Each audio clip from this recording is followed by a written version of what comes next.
Shalom, selamat sahabat. Selamat bergabung kembali dengan Convergence in Christ, edisi spesial Hari Ibu. Umat Tuhan sekalian dimanapun Anda berada, sahabat ini kita akan menikmati berkat Tuhan melalui lagu-lagu pujian, acara rumah tangga, diskusi pelajaran sekolah sahabat, pelayanan perorangan, dan khotbah yang nantinya akan dibawakan oleh Ibu Feni Rumengan SH. Beliau saat ini melayani sebagai Direktur Pelayanan Anak-anak dan Rumah Tangga Gereja Masehi Advent Hari ke-7 Daerah Misi Minahasa Utara Bitung. Untuk membuka ibadah kita, mari kita puji nama Tuhan dengan menyanyikan lagu yang akan dipimpin oleh Praise Team.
Ayat hafalan kita pada sahabat ini terambil dalam Yesaya 49 ayat 6 yang berbunyi, "Terlalu sedikit bagimu hanya untuk menjadi hambaku, untuk menegakkan suku-suku Yakub dan untuk mengembalikan orang-orang Israel yang masih terpelihara.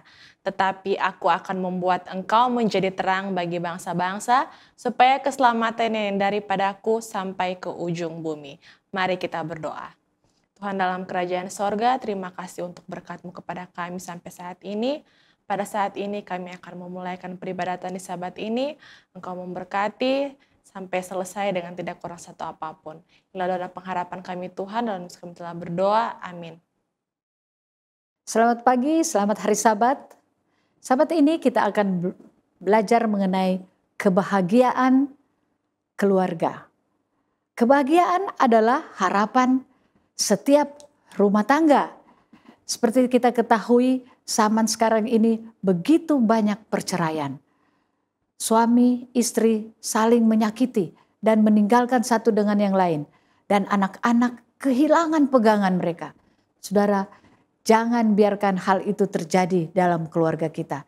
Siapapun Anda, walaupun rumah tangga Anda sedang tergoncang atau kebahagiaan terganggu, percayakanlah pada Tuhan sebagai pencipta dan pendiri lembaga pernikahan. Dan yakinkan pada diri Anda bahwa Tuhan akan membina rumah tangga Anda dalam kebahagiaan. Sahabat ini saya akan memberikan beberapa tips. Yang pertama, jadikan rumah tangga Anda sendiri. Artinya, bila mana pasangan sudah dibentuk, pasangan itu harus berpisah dari orang tua. Artinya harus terpisah dari keluarga satu dengan yang lain. Pasangan yang sudah menikah harus meninggalkan rumah orang tua masing-masing dan mendirikan rumah tangganya sendiri. Walaupun pada akhirnya mereka harus menyewa atau kontrak di satu kamar kecil. Yang kedua, lestarikan kemesraan seperti saat berpacaran. Kebahagiaan akan kita peroleh apabila kemesraan itu selalu dipupuk di dalam keluarga kita. Lalu ketiga, selalu ingat bahwa Tuhanlah yang mempersatukan Anda hingga terbentuk satu rumah tangga.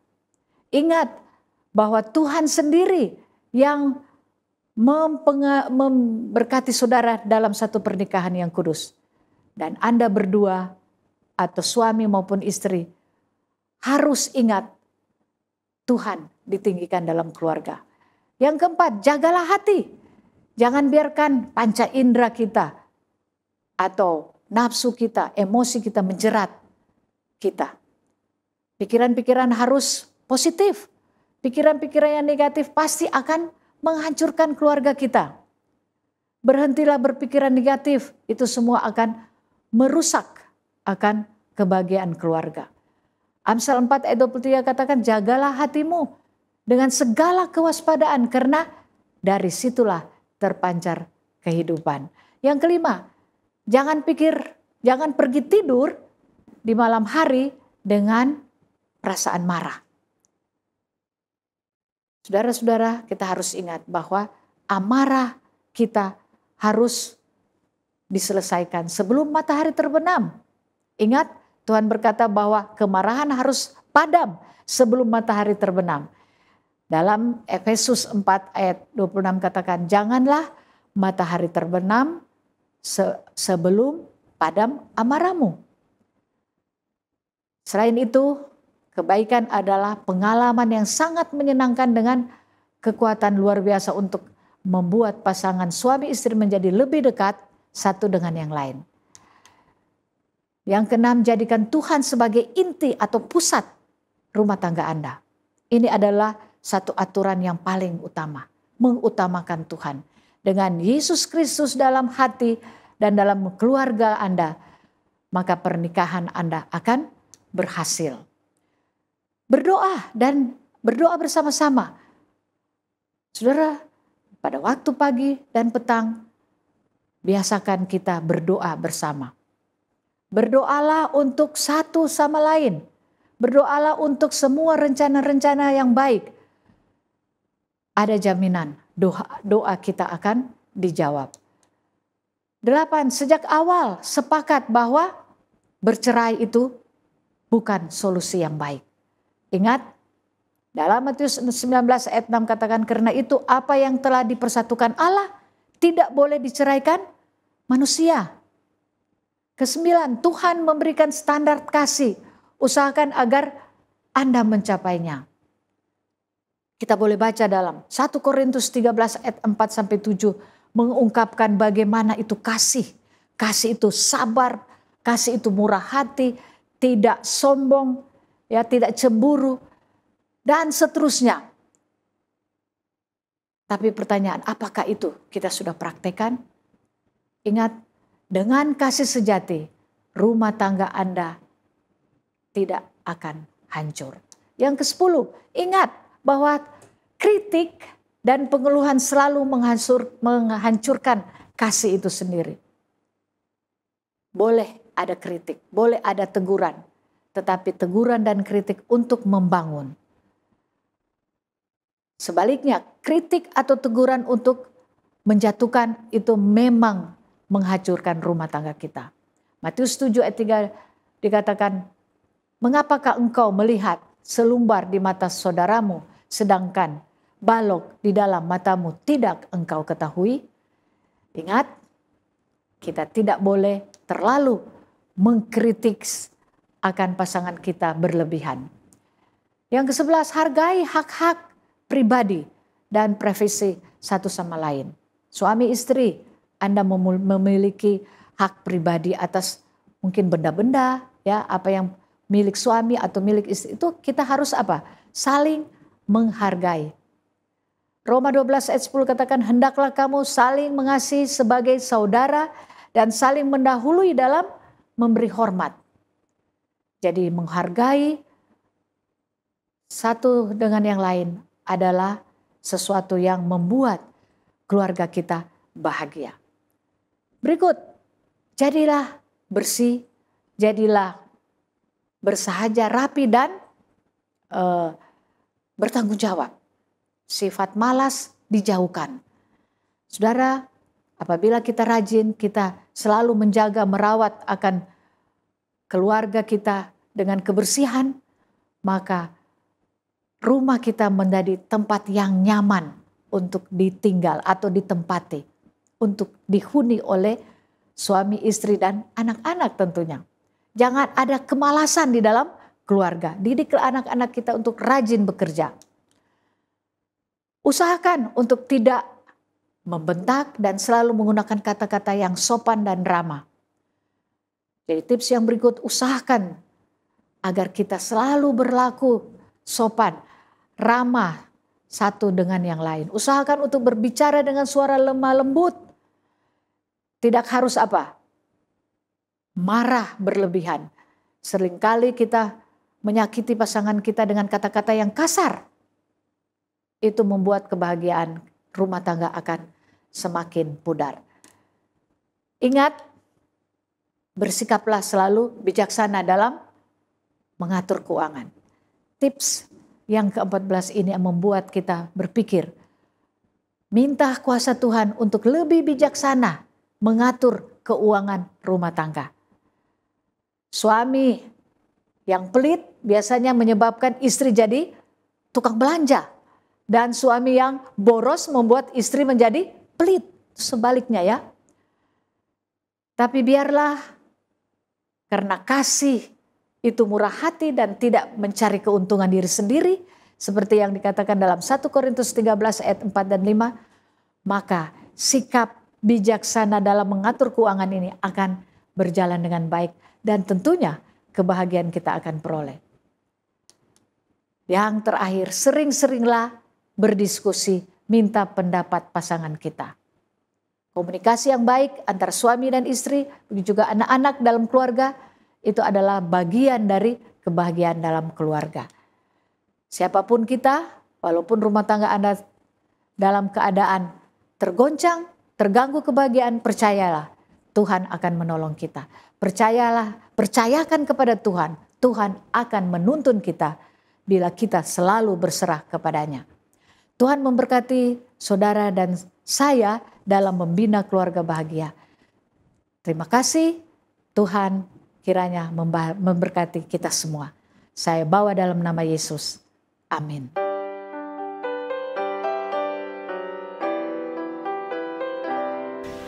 One, for each blessed day. Two, every breath I take. Three, for my family. Four, all they mean to me. Five, just to be alive. Six, for the earth and sky. And seven, for heaven. For every good thing that I have comes from God. Every day, every hour, they are blessings He sends without number or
Shalom, salam sejahtera di dalam kasih Tuhan kita, Yesus Kristus. Kita bergabung kembali di dalam program pendalaman Alkitab melalui pelajaran Sekolah Sabat bersama dengan kami, Cornelius Media. Saya percaya sahabat-sahabat sekalian sudah mempelajari pelajaran Sekolah Sabat di tempat kita masing-masing, oleh karena seperti biasanya, program ini tidaklah menggantikan tanggung jawab kita untuk belajar dan mendalami firman Tuhan dengan tanggung jawab kita masing-masing. Saya Pendeta Edward Taliwongso, ditemani oleh hamba Tuhan Pendeta Jerry Mangirongkonda dan Pendeta Widodo Purwanto. Kita sudah tiba di pelajaran yang ke-12 dari triwulan ini dengan tema Esther dan Mordekai. Kita akan masuk lebih dalam, tapi sebelum itu mari kita berdoa. Bapa di sorga, kami sangat membutuhkan pertolongan-Mu ketika kami akan mempelajari pelajaran Sekolah Sabat. Kami butuh tuntunan Tuhan untuk menerangi hati dan pikiran kami.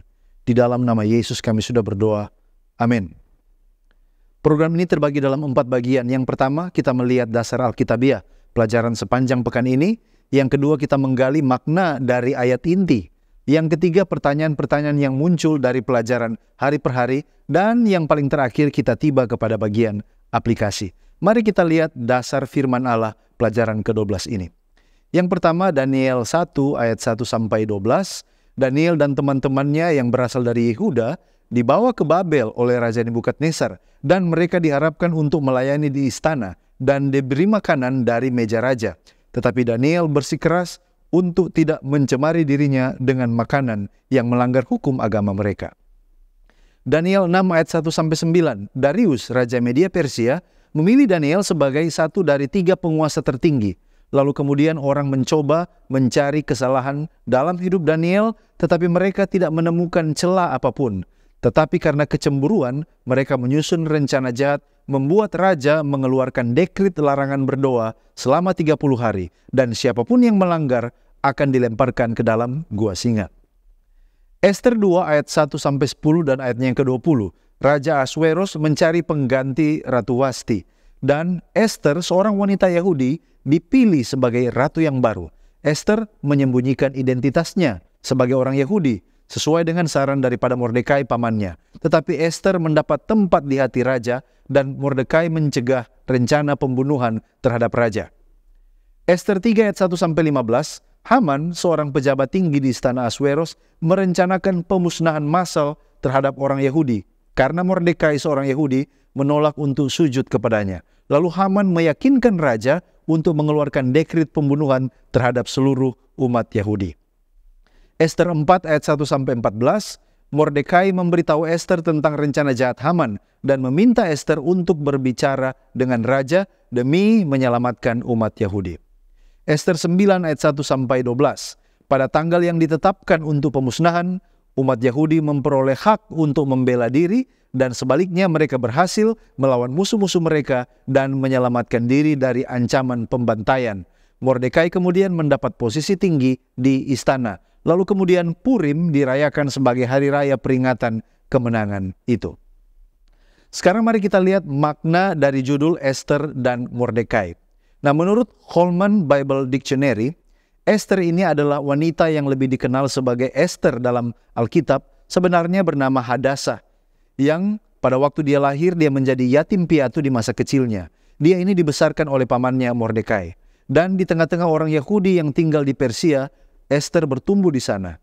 Hadassah ini kemudian menjadi ratu ketika istri Raja Persia Wasti menolak untuk tampil di hadapannya dalam sebuah perjamuan untuk para bangsawan. Lalu kemudian dia dipilih sebagai yang tercantik dari semua pelayan yang memenuhi syarat di seluruh kerajaan Raja Persia. Pertanyaan, apakah kisah Esther dan Mordekai ini adalah fiksi? Apakah ini nyata ataukah hanya sebuah cerita? Nah, kitab ini bagi orang Yahudi ditempatkan di bagian Alkitab Ibrani yang disebut sebagai tulisan-tulisan. Sementara memang ada beberapa perdebatan mengenai keabsahan kitab ini karena kurangnya dicantumkan nama Tuhan atau tidak ada nama Tuhan. Tetapi kalau kita lihat, aktivitas Tuhan begitu jelas di belakang layar di dalam kitab ini, sehingga keberatan-keberatan ini dikesampingkan. Artinya benar ini adalah cerita kisah yang terjadi di dalam sejarah orang Israel. Latar belakang tentang tahun penulisan dari buku atau kisah Esther ini. Nah, penulis kitab ini memang tidak diketahui. Seventh-day Adventist Bible Commentary mengomentari bisa saja ini adalah Esdra. Tetapi kitab ini jelas ditulis setelah kematian Ahasveros atau yang disebut Xerxes dari bangsa Yunani yang terjadi pada tahun 465 sebelum Masehi. Catatan yang sangat rinci dan khusus yang diberikan mengenai banyak detail sejarah membuat penulisnya kemungkinan besar hidup satu zaman dengan Mordekai dan juga Esther. Dan oleh karena itu kita dapat menyimpulkan bahwa kitab ini kemungkinan besar ditulis sekitar tahun 444 sampai 434 sebelum Masehi. Dan penulisnya adalah salah satu orang Yahudi yang tinggal di pembuangan. Lalu kemudian tokoh yang kedua adalah Mordekai. Siapa dia? Apa latar belakangnya? Lalu kemudian seberapa penting dia di dalam cerita ini? Menurut Eastern Bible Commentary, maka Mordekai ini adalah anak Yair dari suku Benyamin. Ia tinggal di Susan, kota metropolitan di Persia. Ia mengadopsi sepupunya Hadasa, yang kemudian diberi nama Esther, seorang anak yatim piatu yang dengan penuh kasih ia besarkan sebagai putrinya sendiri. Ketika ia dibawa ke istana raja dan diangkat menjadi ratu di kamar Ratu Wasti yang digulingkan itu, lalu kemudian dia dipromosikan untuk menduduki jabatan tertentu di istana Ahasveros dan menjadi salah satu dari mereka yang duduk di pintu gerbang istana, sebagaimana yang dicatat dalam Esther 2 ayatnya yang ke-21. Mengapa dalam cerita ini Esther dan Mordekai menyembunyikan identitas mereka? Kemungkinan ada beberapa alasan. Yang pertama adalah untuk perlindungan diri. Mengapa? Oleh karena pada masa itu menjadi Yahudi bisa saja menjadi sumber prasangka atau bahkan bahaya. Dengan menyembunyikan identitas mereka, Esther dan Mordekai mencoba melindungi diri mereka sendiri. Yang kedua adalah ketidakpastian sikap dari raja. Nah, Esther menjadi ratu di tengah-tengah istana Persia dan Mordekai bekerja di pintu gerbang istana. Kedua mereka mungkin merasa perlu untuk jangan terlalu menarik perhatian raja terhadap identitas mereka sebagai orang buangan. Itu dapat mempengaruhi posisi mereka sekarang. Yang ketiga, bisa saja ini ada hubungan dengan kewaspadaan mereka, gejolak politik yang akan terjadi. Esther dan Mordekai mungkin menyadari bahwa kalau identitas mereka diungkapkan, maka ini dapat menciptakan ketegangan politik atau perselisihan di istana. Mengapa seorang buangan diangkat oleh raja dalam posisi-posisi yang strategis? Lalu kemudian yang keempat, bisa jadi ini adalah sebuah strategi untuk penyelamatan umat Yahudi. Dengan menyembunyikan identitas Esther, ini adalah bagian dari rencana yang lebih besar untuk menyelamatkan umat Yahudi dari rencana jahat Haman. Dengan menyembunyikan identitas mereka pada awalnya, Esther dan Mordekai dapat dengan lebih efektif mencapai tujuan mereka dan melindungi umat Yahudi dari ancaman yang ada di kerajaan Persia pada waktu itu. Puji Tuhan, terima kasih pendeta. Saudara-saudara, sekarang kita tiba pada ayat tema yang terdapat dalam Yesaya 49 ayat 6 bagian B. Disebutkan di sana, tetapi aku akan membuat engkau menjadi terang bagi bangsa-bangsa, supaya keselamatan yang daripadaku sampai ke ujung bumi. Mari kita lihat apa pengertian ayat ini. Minimal ada 4 yang akan kita tanyakan. Yang pertama, apa peristiwa dalam ayat inti ini? Kedua, perkataan siapa dan ditunjukkan kepada siapa ayat ini? Yang ketiga, apa pengertian menjadi terang bagi bangsa-bangsa? Lalu yang keempat, siapa bangsa-bangsa yang dimaksud? Nah, saudara-saudara, peristiwa apa, perkataan siapa, dan ditunjukkan kepada siapa ayat ini? Seventh-day Adventist Bible Commentary Volume 4, halaman 278 menyaksikan ayat ini mengawali bagian penting dalam kitab Yesaya pasal 49 sampai pasal 53 yang memperkenalkan hamba Tuhan, di mana hamba Tuhan yang dimaksud adalah Yesus Kristus. Nah, tema dari bagian ini adalah misi mulia dari hamba Tuhan Yesus Kristus untuk pelayanannya di dunia ini serta memulihkan Israel kembali. Hal itu dapat dilihat dalam Yehezkiel 34 ayat 11 sampai 16 dan Matius 15 ayat 24. ayat ini adalah perkataan Tuhan melalui perantaraan Nabi Yesaya yang menunjuk kepada Yesus Kristus sebagai hamba Allah yang akan menjadi terang bagi bangsa-bangsa. Ayat 6 bagian B. Nah, Yesus juga memiliki domba-domba lain. Dapat dilihat dalam Yohanes 10 ayat 16. Yesus datang menjadi juru selamat bagi dunia. Itu dilihat dalam Yohanes 3 ayat 16. Dan membawa berita pengharapan ke ujung bumi. Dilihat dalam Matius 24 ayatnya yang ke-14. Lalu yang kedua, pertanyaan, apa pengertian terang bagi bangsa-bangsa di ayat itu? Nah, saudara-saudara, di dalam Yesaya 60 ayat 1-3 disebutkan, bangkitlah menjadi teranglah sebab terangmu datang dan kemuliaan Tuhan terbit atasmu. Sebab sesungguhnya kegelapan menutupi bumi dan kekelaman menutupi bangsa-bangsa.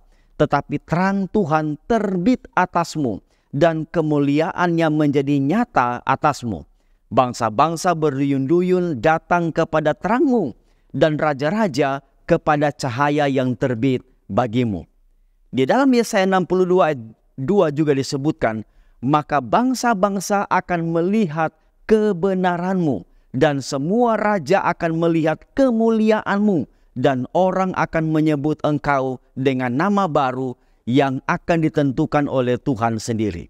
Jadi, pengertian terang adalah Yesus Kristus dan kebenarannya yang akan menjadi terang bagi dunia yang gelap. Kemudian, bangsa Israel sendiri yang telah dipilih oleh Tuhan untuk menjadi terang kepada bangsa-bangsa di mana mereka hidup dewasa itu. Nah, terang bagi bangsa-bangsa. Siapa yang dimaksud dengan bangsa-bangsa? Meskipun Mesias datang sebagai gembala untuk mengumpulkan domba-domba Israel yang hilang, dia memiliki juga domba-domba lain yang tidak termasuk di kandang ini. Saudara boleh lihat dalam Yohanes pasal 10 ayat 16. Ia datang untuk menjadi juru selamat, bukan hanya untuk orang Israel atau bangsa Israel, tetapi juga untuk dunia, untuk semua bangsa yang ada di dunia ini. Yohanes 3 ayat 16.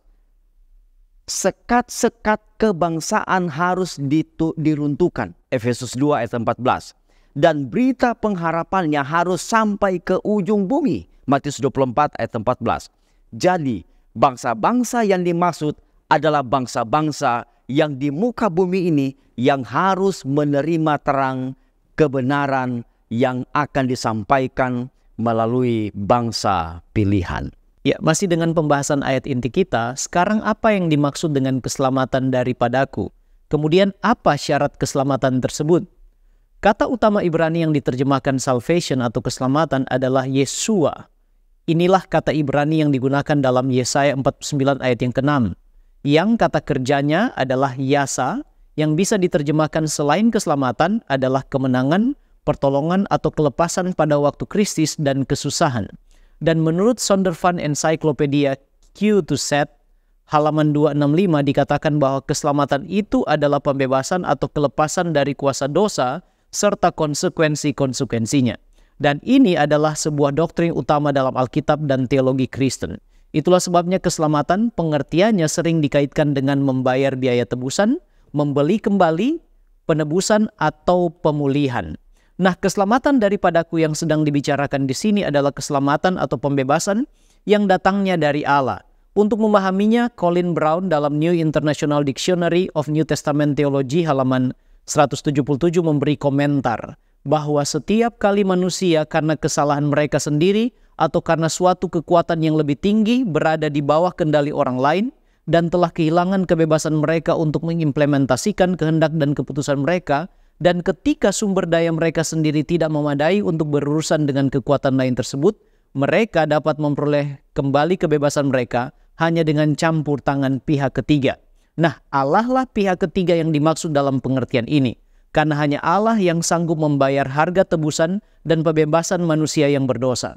1 Tesalonika 5 ayat yang ke-9 dan 10 bagian A mengatakan, karena Allah tidak menetapkan kita untuk ditimpa murka, tetapi untuk beroleh keselamatan oleh Yesus Kristus Tuhan kita yang sudah mati untuk kita. Nah, sekarang apa syarat keselamatan? Dalam konteks keselamatan dari dosa, syarat yang pertama adalah harus ada pihak ketiga yang berkorban, yaitu Allah melalui Yesus Kristus. Yohanes 3 ayat yang ke-16. Dan kemudian kita sebut itu adalah kasih karunia. Sedangkan bagi pihak yang menerima keselamatan tersebut, manusia yang berdosa dalam hal ini kita semua, syaratnya adalah iman. Efesus 2 ayat yang ke-8 mengatakan, sebab karena kasih karunia kamu diselamatkan oleh iman, itu bukan hasil usahamu tetapi pemberian Allah. Jadi itu adalah syarat untuk menerima keselamatan. Nah, sekarang apa yang dimaksud dengan ujung bumi dan di mana ujung bumi yang dimaksud? Apakah kemudian kita harus ke sana untuk menjadi terang? Frase sampai ke ujung bumi penekanannya dalam ayat inti adalah bahwa keselamatan dari Allah haruslah menjangkau semua bangsa di muka bumi ini. Hal ini mengindikasikan jangkauan global dari rencana penebusan Allah. Ini juga yang dikatakan di dalam Seventh-day Adventist Bible Commentary volume 6 halaman 124 bahwa pekerjaan ini haruslah bersifat universal, tidak terbatas hanya pada nasional saja. Artinya keselamatan tidak boleh dibatasi pada lokasi geografis atau kelompok etnis tertentu, tetapi meluas hingga mencapai semua bagian bumi sesuai dengan amanat agung Yesus dalam Matius 28 ayat 19 dan 20, di mana para murid ditugaskan untuk pergi menjadikan semua bangsa murid Kristus. Nah, contoh dalam pengertian Alkitab tentang ujung bumi adalah apa yang ditulis dalam Ulangan pasal 28 ayat 49. Dikatakan di sana, Tuhan akan mendatangkan kepadamu suatu bangsa dari jauh, dari ujung bumi. Kemudian dikatakan di bagian terakhir, suatu bangsa yang bahasanya tidak engkau mengerti.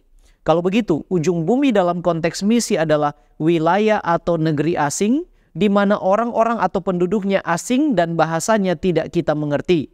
Mereka perlu dijangkau dengan keselamatan dari Allah, dan itu adalah tugas kita bersama. Nah, sekarang apakah kita harus ke sana untuk menjadi terang?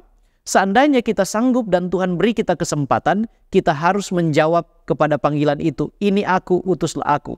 Namun Nyonya White mengatakan dalam buku Adventist Home halaman 485, di sana dikatakan tidak semua bisa pergi sebagai misionaris ke negeri-negeri asing, tetapi semua dapat menjadi misionaris di rumah, di dalam keluarga, dan lingkungan sekitar. Contohnya dalam Kisah pasal 2, pada hari Pentakosta di mana para murid menjalankan misi Allah, berkhotbah memberitakan keselamatan dalam Yesus kepada orang-orang asing yang datang dari seluruh penjuru dunia ke Yerusalem. Pada waktu itu oleh kecurahan Roh Kudus, mereka mampu menggunakan bahasa-bahasa asing, bahasa orang-orang yang ada berkumpul di tempat tersebut, bahasa-bahasa yang tidak mereka mengerti. Baik, terima kasih pendeta. Sekarang mari kita berdiskusi tentang ditawan dan ditempatkan pada budaya asing. Apa pengertian budaya asing dalam konteks pelajaran sekolah Sabat? Nah, pengertian budaya asing dalam konteks pelajaran sekolah Sabat adalah ketika umat-umat Allah akan ditempatkan pada lokasi atau situasi di mana mereka didesak atau dipaksa untuk menyerah kepada budaya duniawi atau sekularisme yang mana bertentangan dengan nilai-nilai kekristenan. Dan desakan ini dapat berupa kebudayaan atau kebiasaan yang marak terjadi hingga juga berupa peraturan atau undang-undang yang sifatnya memaksa seperti yang ada di dalam kasus Daniel dan 3 orang anak Ibrani. Dalam kisah Daniel, Sadrak, Mesak, dan Abednego, apa budaya asing yang mereka hadapi? Dalam kasus Daniel dan 3 orang sahabatnya, mereka ini terambil dari tempat mereka bertumbuh, mereka diberikan nama-nama Babel, diberikan pendidikan ilmu orang Babel, ditawarkan makanan orang Babel, dipaksa untuk mengikuti gaya hidup penyembahan berhala di Babel, lalu kemudian mereka dicemplungkan ke dalam kultur penyembahan berhala yang bertentangan dengan nilai-nilai agama Yahudi mereka. Namun dengan demikian kita lihat mereka tetap bertahan dalam iman dan menjaga identitas keyahudian mereka. Kalau memang budaya asing ini dapat mengancam iman, bagaimana apa yang dapat kita lakukan? Belajar dari pengalaman anak-anak Ibrani ini bagaimana mempertahankan iman kita. Ada beberapa hal. Yang pertama, doa dan iman yang kuat. Kita lihat dalam beberapa kasus, Daniel dan teman-temannya selalu datang dalam doa. Ketika mereka menghadapi krisis, nyawa mereka terancam, mereka datang kepada Tuhan. Dan ketika mereka berdoa, iman mereka dikuatkan. Yang kedua, penolakan untuk berkompromi dengan hal-hal yang bertentangan dengan asas-asas Alkitab. Jadi penolakan ini penting oleh karena kalau kita berkompromi maka iman kita tidak sementara berkembang. Yang ketiga adalah kecerdasan untuk memahami firman Allah. Menggali, menyiapkan waktu untuk memahami dasar-dasar firman Tuhan. Lalu yang keempat, berani mengambil resiko demi kebenaran apapun akibatnya. Alkitab sendiri dalam Mazmur 119 ayat 9 mengatakan, dengan apakah seorang muda mempertahankan kelakuannya bersih? Dengan menjaganya sesuai dengan firman-Mu. Pengharapan untuk iman kita yang bertahan hanya apabila kita berdasar kepada firman Tuhan. Pertanyaan selanjutnya, pelajaran apa yang bisa kita ambil dari kesetiaan Daniel, Sadrak, Mesak, dan Abednego yang relevan dengan pergumulan yang dialami oleh kita pada zaman modern ini? Menurut Patriarchs and Prophets halaman 512, di sana Ellen White memberikan komentar tentang 3 orang anak Ibrani ini. Dia katakan, dan dengan cara yang luar biasa, iman mereka kepada firman yang hidup telah dihormati di hadapan semua orang. Berita tentang pembebasan mereka yang luar biasa itu dibawa ke berbagai negara oleh para wakil dari berbagai bangsa yang diundang oleh Nebukadnezar untuk menghadiri upacara penyerahan itu. Dan perhatikan baik-baik kata berikut ini. Melalui kesetiaan anak-anaknya, Allah dimuliakan di seluruh bumi. Jadi, pelajaran yang bisa kita ambil adalah kalau kita setia, kita dapat menjadi saksi Kristus dan nama Tuhan yang akan dimuliakan. Sebenarnya ada 2 kelompok orang yang setia di atas dunia ini. Kelompok yang pertama adalah mereka yang setia supaya mereka diberkati. Mereka berpegang kepada janji-janji Tuhan. Kalau mereka setia, mereka akan dilindungi, diberkati, dicukupkan dengan limpahnya. Tetapi ada juga orang yang kedua, yaitu mereka setia untuk kemuliaan Allah apapun resikonya. Dan inilah yang ditunjukkan oleh anak-anak Ibrani ini. Mereka setia bukan supaya mereka dilindungi, bukan supaya mereka diberkati. Apapun yang terjadi, mereka tetap setia kepada Allah karena mereka tahu dengan kesetiaan mereka nama Allah yang akan dimuliakan. Saudara-saudara, dalam pelajaran sekolah Sabat juga mengangkat kisah Esther dan Mordekai. Pertanyaan, mengapa mereka tidak berterus terang tentang identitas mereka? Bahwa mereka adalah orang-orang Yahudi. Apakah mereka takut? Nah, saudara-saudara, kita tahu bersama bahwa Mordekai mengingatkan Esther untuk tidak memberitahukan akan asal-usulnya. Itu dapat dilihat di dalam Esther 2 ayat 10 dan ayat 20. Sebagai orang asing di sebuah kebudayaan dan agama asing, mereka bisa saja dimusuhi ketika mereka membuka diri dan menginformasikan siapa dan apa latar belakang mereka. Nah, dalam konteks kisah Esther, Allah merancangkan Esther menjadi jalan untuk mana bangsa Yahudi luput dari pembunuhan yang direncanakan oleh Haman. Itu semua karena doa dan puasa dari orang-orang Yahudi. Esther 4 ayat 13, ayat 14 dan ayatnya yang ke-16. Ellen White memberikan komentar di dalam Seventh-day Adventist Bible Commentary volume 3 halaman 1140. Dia katakan, melalui Esther, sang ratu, Tuhan melakukan pembebasan yang luar biasa bagi umatnya. Pada saat tampaknya tidak ada kekuatan yang dapat menyelamatkan mereka, Esther dan para wanita yang berhubungan dengannya dengan berpuasa dan berdoa serta tindakan yang cepat menghadapi masalah ini dan membawa keselamatan bagi bangsanya. Nah, kemudian pertanyaan, apakah Esther dan Mordekai adalah terang Allah di tempat yang gelap di mana mereka berada di kerajaan Persia, dalam hal ini di kota Susan? Bila dirujuk dari kisah Esther dan Mordekai dalam cerita di buku Esther, maka terlihat dengan jelas tentang kepatuhan, tentang doa, tentang iman, dan tentang puasa dari mereka. Dan tampaknya adalah Esther diangkat menjadi ratu dan Allah meluputkan bangsa Yahudi dari pembunuhan yang dirancang oleh Haman, dan Haman justru menerima akibat dari hukuman itu. Semua itu oleh karena peran doa dan puasa. Nah, dirujuk dari kitab Ester 8 ayat 17, banyak orang-orang atau rakyat negeri itu menjadi atau masuk menjadi Yahudi. Ini adalah bukti bahwa mereka telah menjadi terang di tengah-tengah bangsa kafir atau di kota Susat. Ya, terima kasih pendeta. Sekarang kita berpindah kepada pokok penting lain dari pembahasan kita, yaitu tentang kesetiaan Mordekai. Nah, kepada siapa kesetiaan Mordekai ditunjukkan dan dalam hal apa?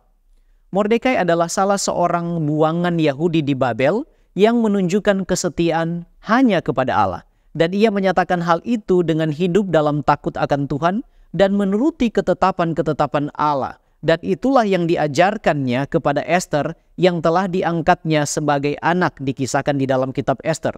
Tentang Mordekai, Nyonya White katakan dalam buku Christian Service halaman 158 bahwa karakter dan perilakunya yang mengekspresikan rasa hormat kepada hukum Allah merupakan teguran terus-menerus bagi mereka yang telah membuang rasa takut akan Tuhan.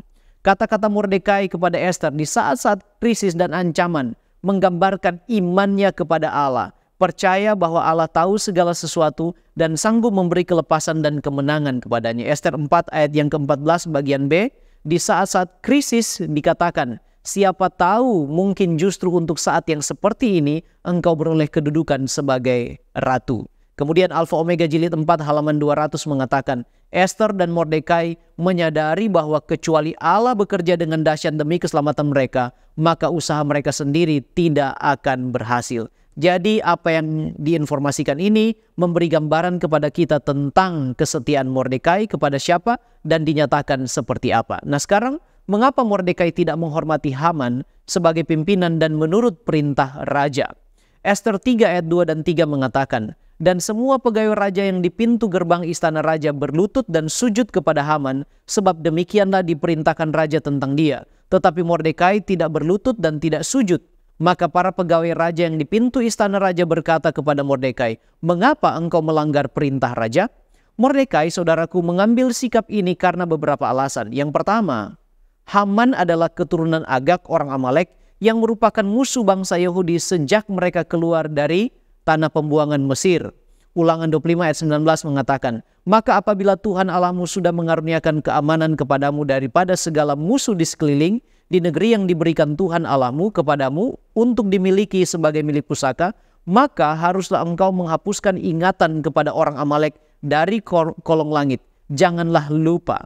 Jadi Mordekai tidak mau menunjukkan penghormatan kepada Haman karena alasan ini yang pertama. Yang kedua, Mordekai adalah seorang penyembah Allah yang benar dan hidup yang merupakan pencipta langit dan bumi. Mordekai tidak mau menyembah manusia berdosa siapapun dan dia menunjukkan kesetiaan bahkan bila mendapat ancaman kematian. Ini jugalah yang ditunjukkan Hananya, Misael dan Asaria atau Sadrak, Mesak, Abednego di dalam Daniel pasal yang ketiga. Mereka dengan tegas apapun resikonya tidak mau menyembah patung ataupun manusia manapun kecuali Allah di sorga. Review and Sabbath Herald 13 Mei 1884 mengatakan, dari Daniel dan kawan-kawannya dan Mordekai, sebuah sinar terang bersinar di antara kegelapan moral dari istana kerajaan Babel. Artinya, mereka menunjukkan penghormatan hanya kepada Allah. Inilah alasan-alasan mengapa Mordekai tidak mau memberi penghormatan kepada Haman dan juga melanggar perintah raja. Dia tidak mau menyembah manusia berdosa. Penyembahannya hanya kepada Allah di surga. Sekarang mari kita mendiskusikan tentang iman dari seorang Ester. Mengapa Ester pada akhirnya mengungkapkan identitasnya asal-usulnya? Apa yang mendorongnya? Apakah ini oleh karena ancaman ataukah ini karena iman dan dorongan Roh Kudus? Ellen White dalam Patriarchs and Kings halaman 601 mengomentari apa atau bagaimana Ester mencapai keputusan untuk menghadap raja. Dia katakan, krisis yang Ester hadapi menuntut tindakan yang cepat dan sungguh-sungguh. Tetapi baik dia maupun Mordekai menyadari bahwa jika Tuhan tidak bekerja dengan penuh kuasa atas nama mereka, usaha mereka sendiri tidak akan berhasil. Maka Ester mengambil waktu untuk bersekutu dengan Tuhan, sumber kekuatannya. Lalu dia katakan, pergilah. Ester memerintahkan Mordekai kumpulkan semua orang Yahudi yang ada di Susan dan berpuasalah untukku. Jangan makan dan minum selama 3 hari, siang maupun malam. Aku dan dayang-dayangku akan berpuasa juga.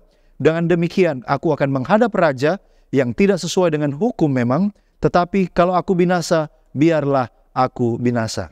Dari kutipan ini kita temukan bahwa ini adalah dorongan dari Roh Kudus. Dia berserah sungguh-sungguh oleh karena dia tahu Tuhan adalah satu-satunya sumber kekuatannya untuk menghadap raja.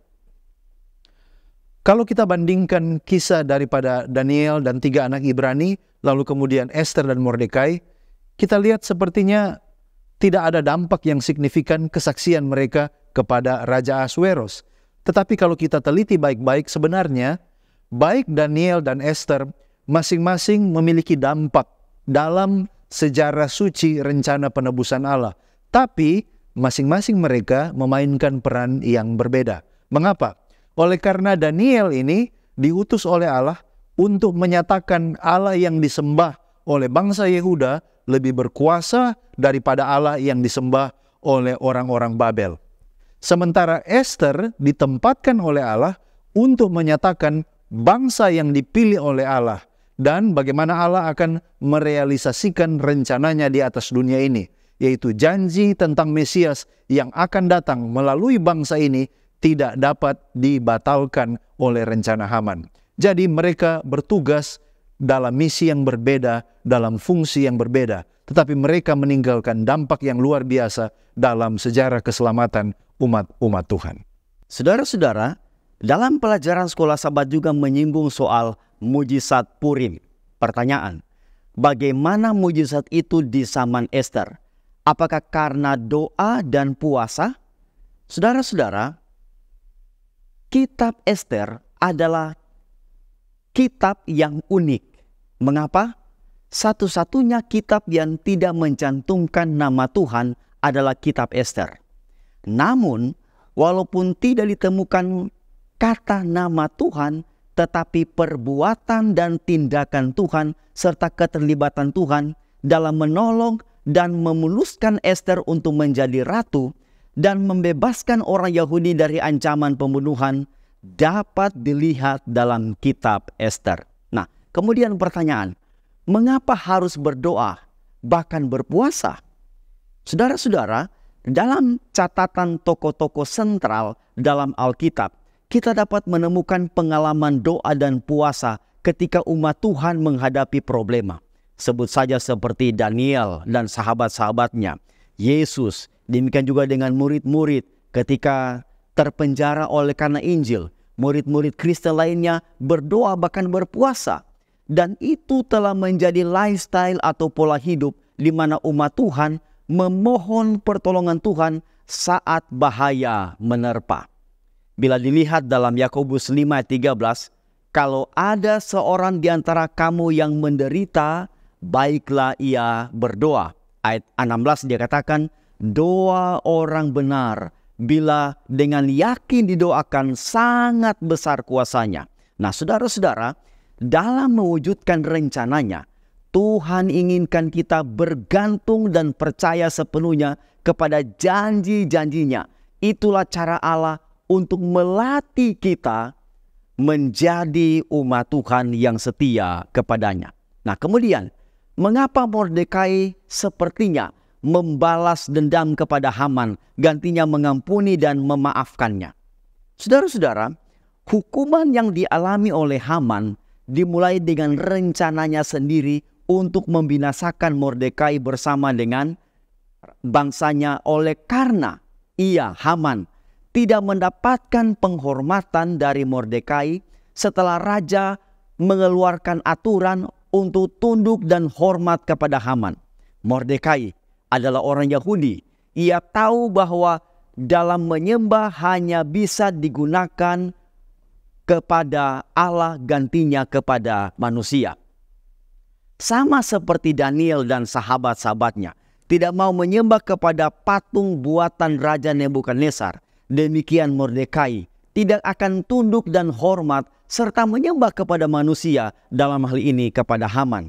Nah, Haman menerima hukuman bukan karena Mordekai, tetapi karena kesombongan dan keangkuhannya, ia mendapat hukuman dari Allah sendiri. Sedang Mordekai mendapat penghormatan raja karena doa dan imannya.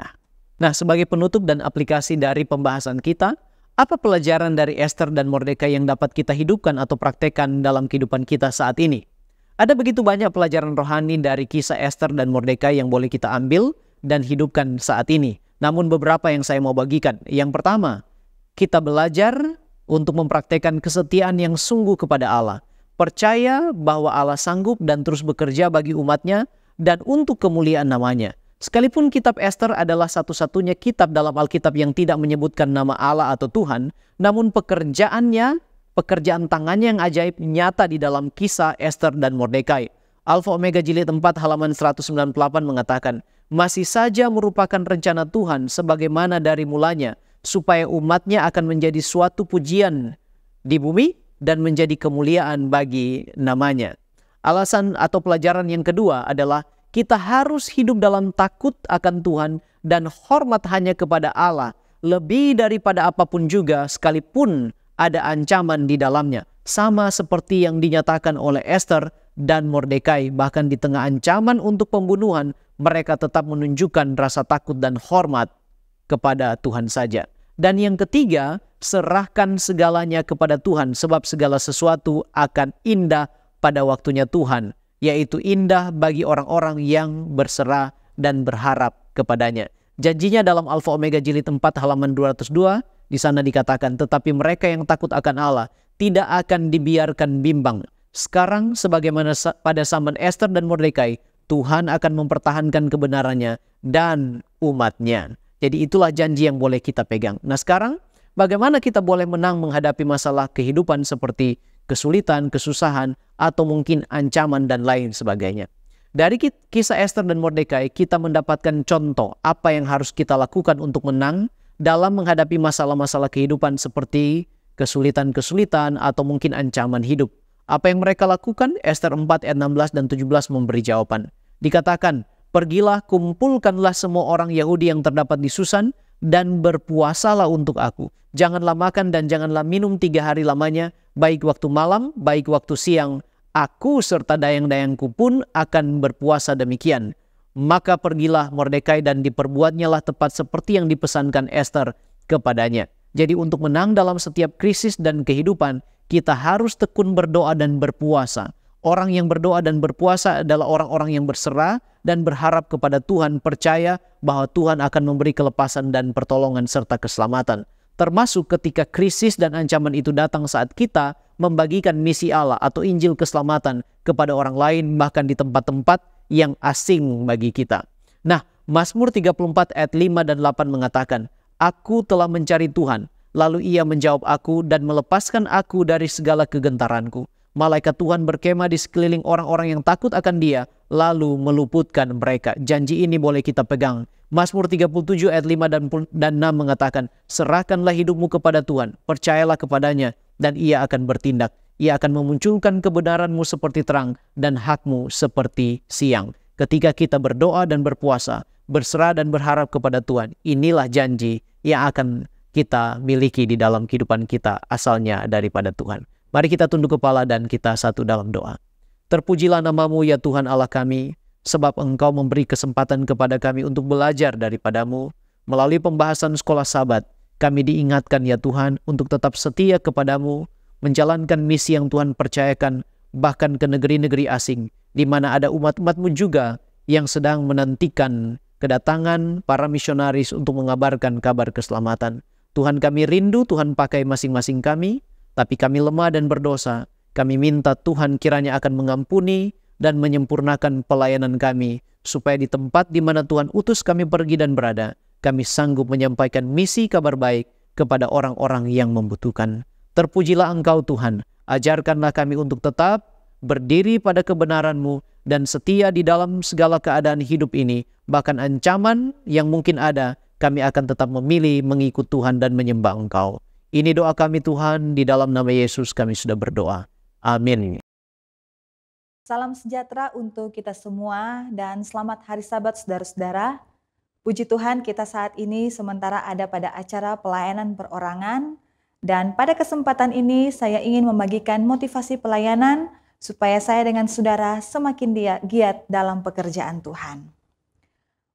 Pada kesempatan ini judul yang akan saya angkat adalah pengorbanan dalam pelayanan. Masih ingatkah saudara bagaimana Yesus memanggil murid-muridnya yang pertama? Tercatat dalam Matius pasalnya yang keempat, ayat 18 sampai ayat 22, dicatat di sana ada 4 orang yang dipanggil oleh Yesus menjadi muridnya yang pertama. Yang pertama adalah Petrus, kedua Andreas, ketiga Yohanes, dan keempat Yakobus. Saat Yesus memanggil Petrus dan Andreas, situasi saat itu mereka sementara melakukan pekerjaan menjala ikan. Dan ketika Yesus datang kepada mereka dan memanggil ikutlah aku, Petrus dan Andreas segera memberikan respon dengan meninggalkan jalannya dan langsung mengikuti Yesus. Bagaimana dengan Yohanes dan Yakobus? Orang berikutnya yang ditemui Yesus sekali lagi adalah Yohanes dan Yakobus. Situasi pun mereka saat itu sama seperti Petrus dan Andreas, sementara bekerja menjala ikan. Tapi mereka bukan hanya sendirian, mereka ditemani oleh ayah mereka. Dan ketika Yesus datang menghampiri kemudian memanggil ikutlah aku, apa yang menjadi respon daripada Yohanes dan Yakobus? Mereka segera meninggalkan jala dan juga meninggalkan ayah mereka. Lalu, motivasi apa yang dapat kita tarik dari pelajaran dan kisah ini? Ketika Petrus, Andreas, Yohanes, dan Yakobus dipanggil oleh Yesus, maka ada 2 hal yang mereka korbankan. Pertama, pekerjaan sebagai penjala ikan, dan kedua adalah keluarga. Dalam pelayanan akan ada hal yang harus kita korbankan. Pengorbanannya bisa jadi, pertama, melepaskan pekerjaan kita. Kedua, mengambil waktu yang seharusnya untuk keluarga kita atau untuk orang yang kita sayangi. Dan yang ketiga, bisa jadi kita harus meninggalkan hobi atau kesenangan kita. Jadi, apa yang akan terjadi kepada kita kalau kita berkorban dalam pelayanan? Sebagaimana Petrus, Andreas, Yohanes, dan Yakobus berkorban mengikuti Yesus, dengan meninggalkan pekerjaan dan keluarga. Lihat apa yang menjadi hasilnya. Kita sekarang ini menikmati pekabaran Injil yang melalui para murid-murid Yesus yang pertama. Jadi, ketika kita melakukan hal yang sama saudara, walaupun harus terpisah dengan orang yang kita sayangi, harus terlepas dari pekerjaan kita yang bisa jadi menghasilkan banyak uang, meninggalkan hobi yang adalah kesenangan kita, menggunakan waktu dan tenaga untuk penginjilan, maka gantinya ada banyak jiwa yang dapat disentuh dengan pekabaran Injil yang kita bawa. Ingatlah perkataan Paulus ini dalam 2 Korintus 12 ayat 15. Aku suka mengorbankan milikku, bahkan jiwaku untuk jiwa-jiwa. Marilah kita belajar untuk berkorban demi pekerjaan Injil yang semakin luas dan memenangkan jiwa bagi kedatangan Kristus yang segera. Tuhan memberkati, selamat Sabat.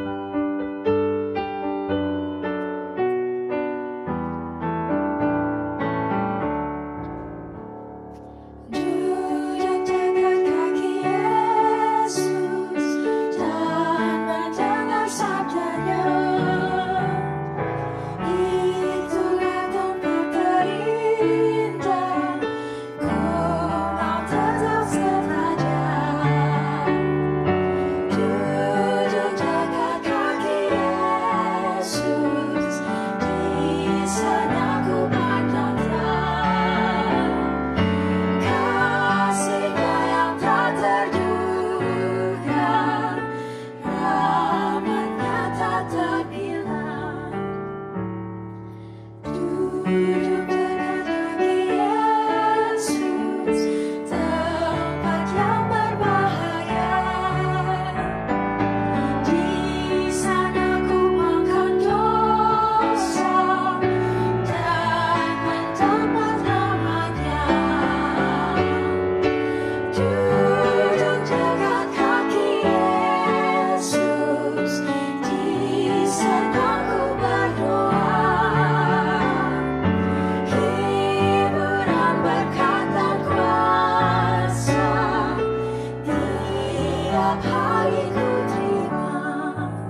Mari saudara kita satu di dalam doa.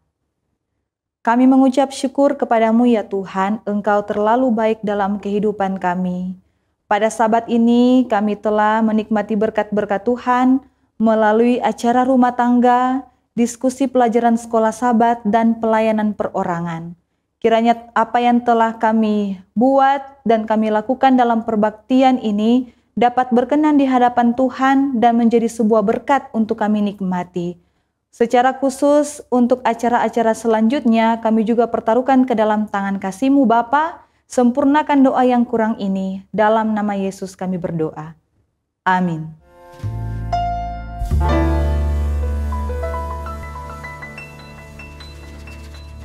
Ayat panggilan berbakti kita pada Sabat ini terdapat dalam kitab Mazmur, pasalnya yang ke-8, ayatnya yang pertama hingga 9. Kami akan baca secara bergantian dan di ayat yang ke-9 kami akan baca bersama-sama dengan judul perikop Manusia Hina sebagai Makhluk Mulia. Untuk pemimpin biduan menurut lagu Gitit Mazmur Daud. Ya Tuhan, Tuhan kami, betapa mulianya nama-Mu di seluruh bumi. Keagungan-Mu yang mengatasi langit dinyanyikan. Dari mulut bayi-bayi dan anak-anak yang menyusu, telah Kau letakkan dasar kekuatan karena lawan-Mu untuk membungkamkan musuh dan pendendam. Jika aku melihat langit-Mu, buatan jari-Mu, bulan dan bintang-bintang yang Kau tempatkan. Apakah manusia sehingga Engkau mengingatnya? Apakah anak manusia sehingga Engkau mengindahkannya? Namun Engkau telah membuatnya hampir sama seperti Allah dan telah memahkotainya dengan kemuliaan dan hormat. Engkau membuat dia berkuasa atas buatan tangan-Mu, segala-galanya telah Kau letakkan di bawah kakinya. Kambing domba dan lembu sapi sekalian, juga binatang-binatang di padang. Burung-burung di udara dan ikan-ikan di laut, dan apa yang melintasi arus lautan. Marilah kita berbakti dalam roh dan kebenaran.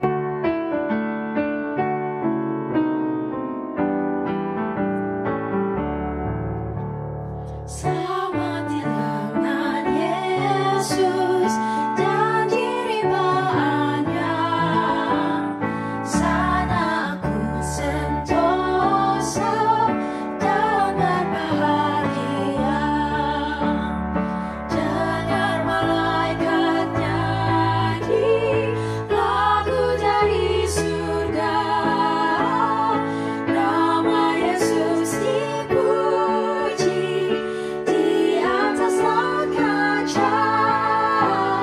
Selamat di lengan Yesus dan diribaannya, sana ku sentosa dan berbahagia.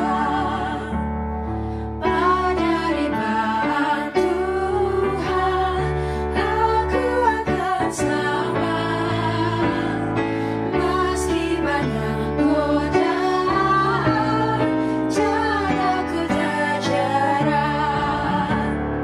Lepaslah dari susah, bebas dari takut, dari segala bahaya aku akan luput. Selamat di lengan Yesus dan diribaannya, sana ku sentosa dan berbahagia.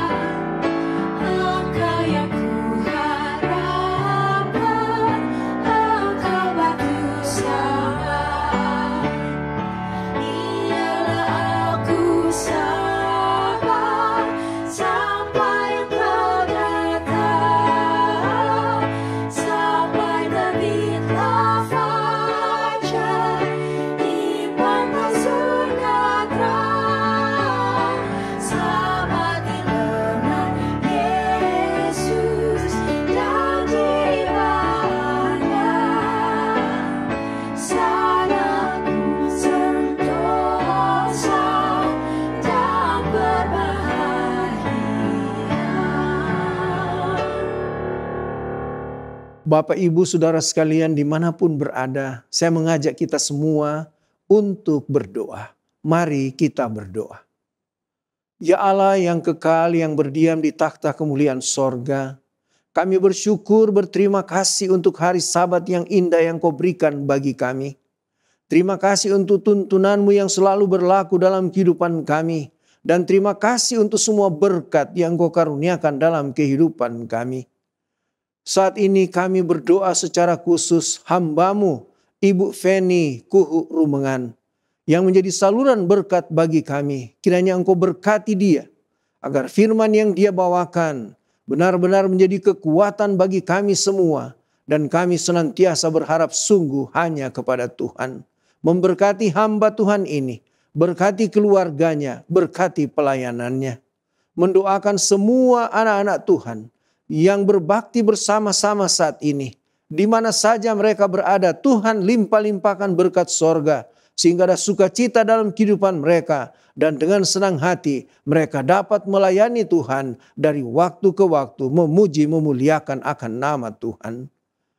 Mendoakan akan anak-anak Tuhan yang saat ini sedang bergumul dengan kehidupan mereka. Dalam bentuk apapun pergumulan yang mereka sedang hadapi ya Bapa. Kiranya Engkau datang bersama dengan mereka, melawat mereka, bantu mereka. Sehingga mereka akan selalu berharap kepadamu ya Tuhan. Dan ada sukacita senantiasa di dalam kehidupan mereka. Oh Bapa kami di sorga, terima kasih karena Engkau berjanji mau mendengar. Terima kasih karena Engkau berjanji mau menjawab setiap permohonan kami. Setiap pergumulan kami bersama dengan Tuhan ada jalan keluar. Karena kami sudah berdoa hanya di dalam nama Tuhan Yesus, Juru Selamat kami yang hidup. Haleluya.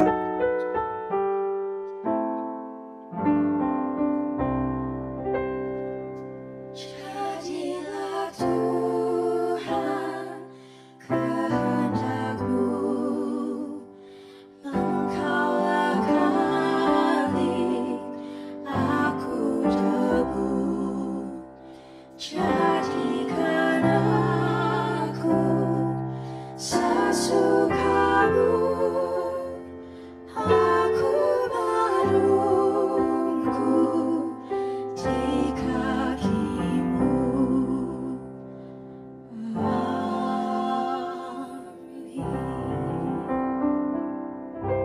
Amin.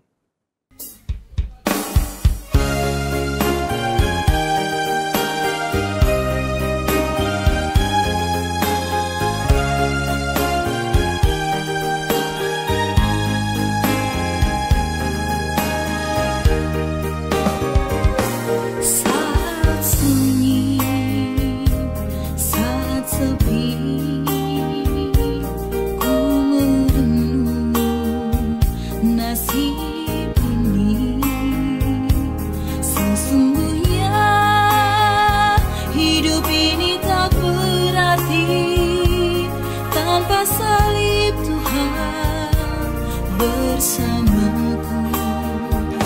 Sungguh aku menyesali akan hidupku begini.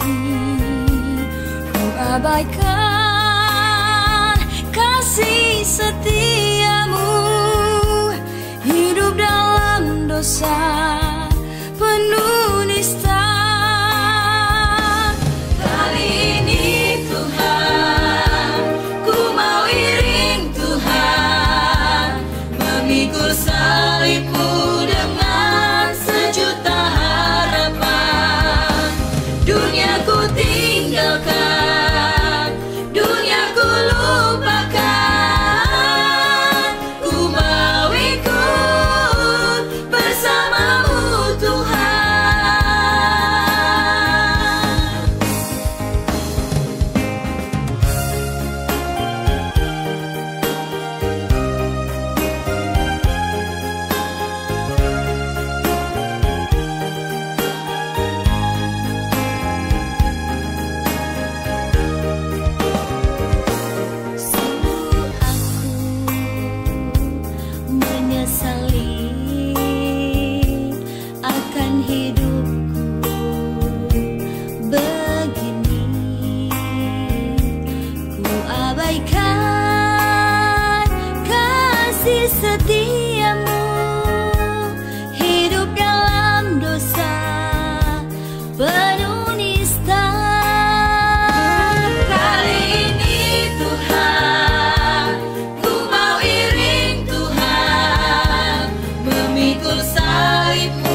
tema yang dipilih pembicara pada sabat ini terambil dalam Malaiki 2 ayatnya yang ke-6 yang berbunyi demikian. Pengajaran yang benar ada dalam mulutnya dan kecurangan tidak terdapat pada bibirnya. Dalam damai sejahtera dan kejujuran ia mengikuti aku dan banyak orang dibuatnya berbalik daripada kesalahan.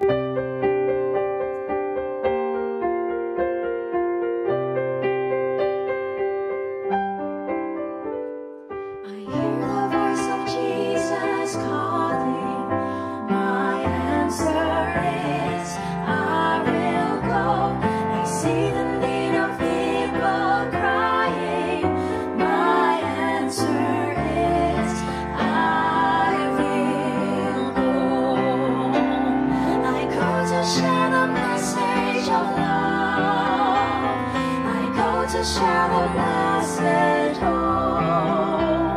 But if I get discouraged, I'll call to Jesus now, because I have decided I will go. Ku dengar suara Yesus panggil, ku jawab ku kan pergi, ku lihat jiwa yang bersedih.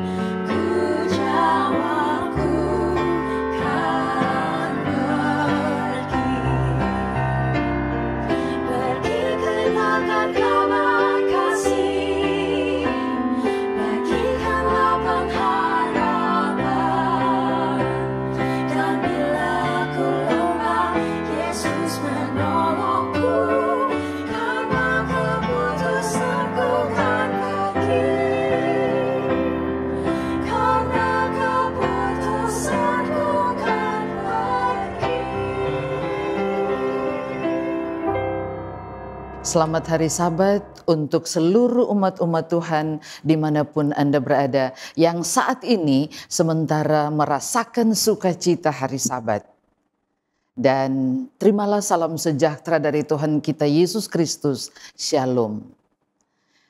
Saudara, setiap tanggal 22 Desember, negara Indonesia memperingati Hari Ibu.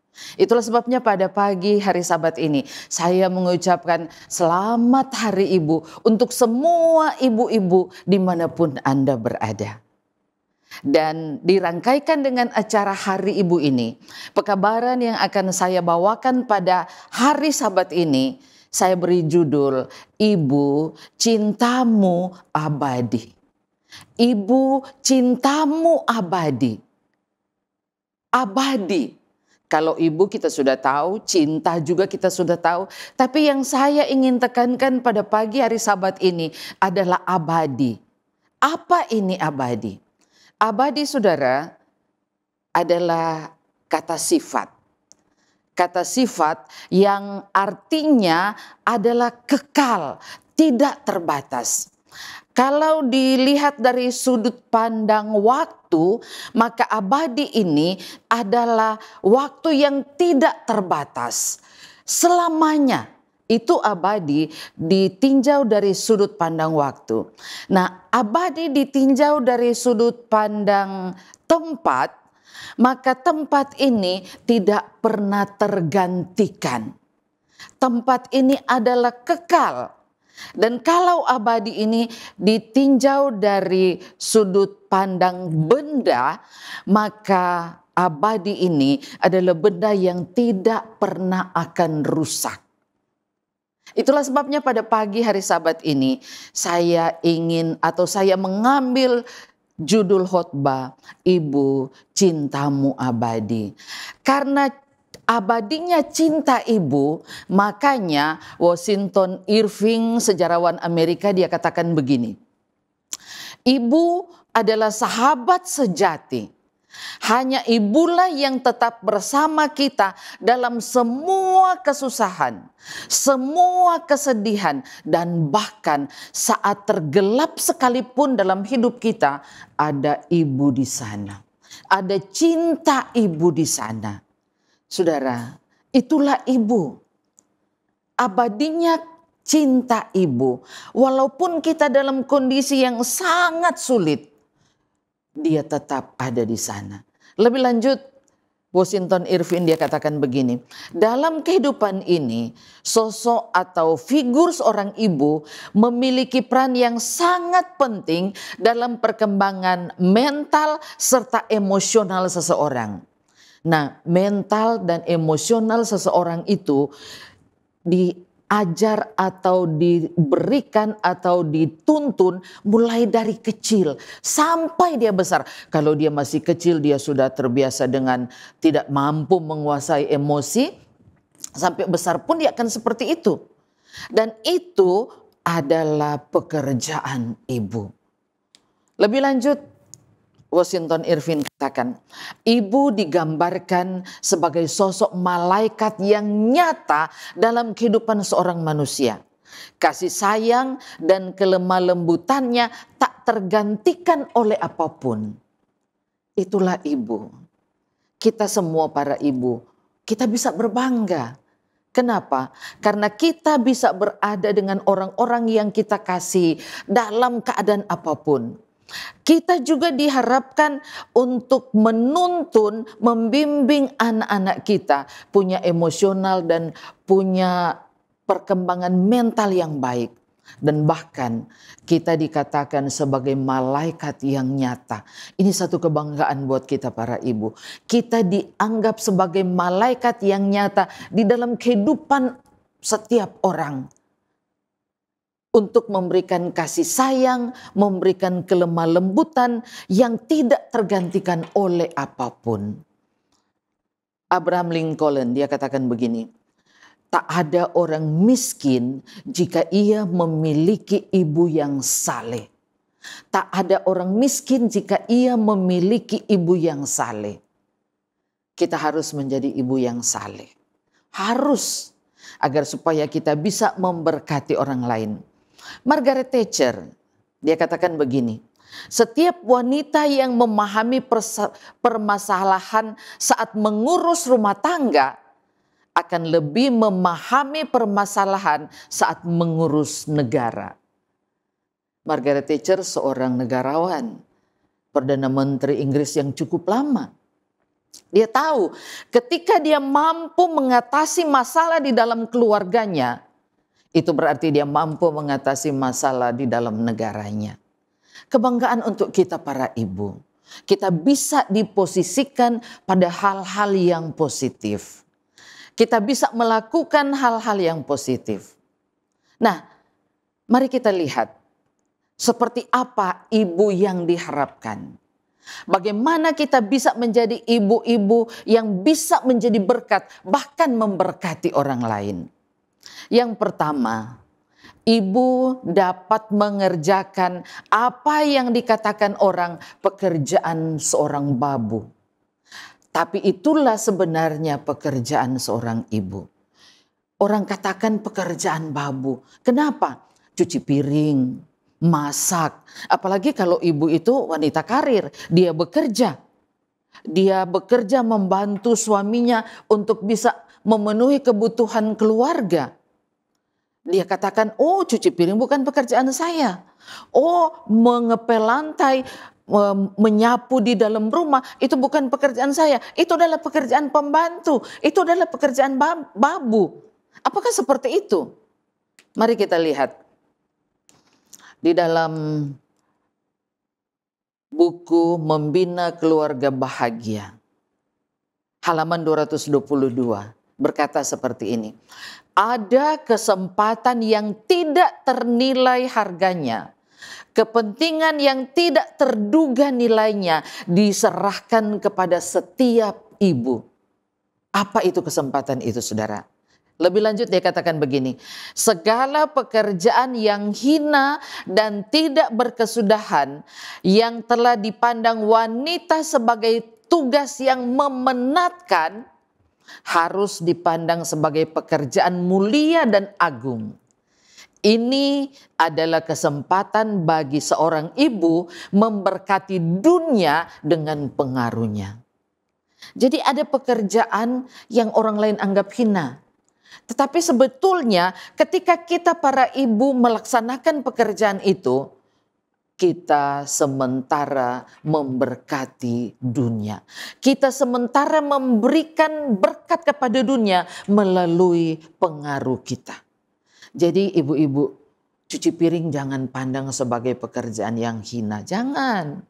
Karena ketika kita lakukan itu, pengaruh kita sementara memberkati dunia. Nah, mari kita lanjut. Ketika hari Allah tiba, ketika Tuhan datang, akan banyak kita melihat, akan dinyatakan berapa banyak dunia berhutang budi kepada ibu-ibu yang saleh. Garis bawahi saudara, kepada ibu-ibu yang saleh. Jadi kita harus jadi ibu-ibu yang saleh. Dia katakan ketika penghakiman dimulai dan buku-buku dibuka, ketika kalimat baik sekali perbuatanmu itu diumumkan oleh hakim agung dan mahkota kemuliaan kekal ditaruh di atas kening pemenang, banyak yang akan mengangkat mahkota mereka di hadapan kumpulan alam semesta dan menunjuk pada ibu mereka dan berkata, Ia telah menjadikan aku seperti sekarang ini melalui kasih karunia Allah. Instruksinya dan doanya telah diberkati sampai kepada keselamatan kekalku. Ibu-ibu, anak-anak yang kita tuntun, anak-anak yang kita didik, mereka akan datang memberikan mahkota mereka kepada kita dan mengatakan, karena instruksi yang benar dari ibu, karena doa-doa yang dilayangkan oleh ibu, aku mendapatkan keselamatanku. Ini satu yang luar biasa, sangat luar biasa. Tetapi saudara, ada timbal baliknya. Masih di dalam buku yang sama, dia bilang begini, banyak anak-anak akan bangkit pada waktu penghakiman dan mengutuk orang tua mereka sebagai penyebab kebinasaan mereka. Jangan sampai kita ada di posisi ini. Dia katakan begini, kenapa anak-anak mengutuk kita sebagai orang tua? Dia katakan simpati yang salah. Cinta yang buta dari orang tua menyebabkan mereka memaafkan setiap kesalahan anak-anak mereka. Hati-hati dengan cinta buta kita orang tua kepada anak-anak. Kadang-kadang anak-anak sudah melakukan sesuatu yang salah. Karena mencintai mereka, kita membiarkan mereka melakukan itu. Kita tidak menegur mereka, kita tidak mengarahkan mereka. Hati-hati. Kenapa? Karena ketika hari penghakiman, anak-anak akan mengutuk kita. Anak-anak akan menyalahkan kita bahwa kita adalah orang tua yang tidak mencintai mereka.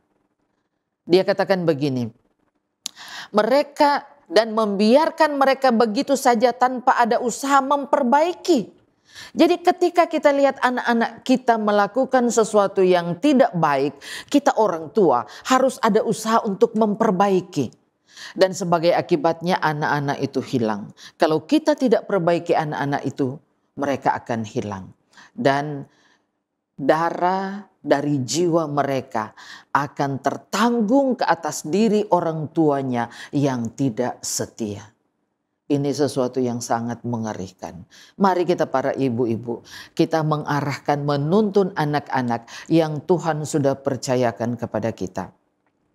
Lingkungan ibu mungkin sederhana, tetapi pengaruh yang dimiliki oleh ibu digabung dengan pengaruh bapak sama kekalnya seperti saman yang kekal.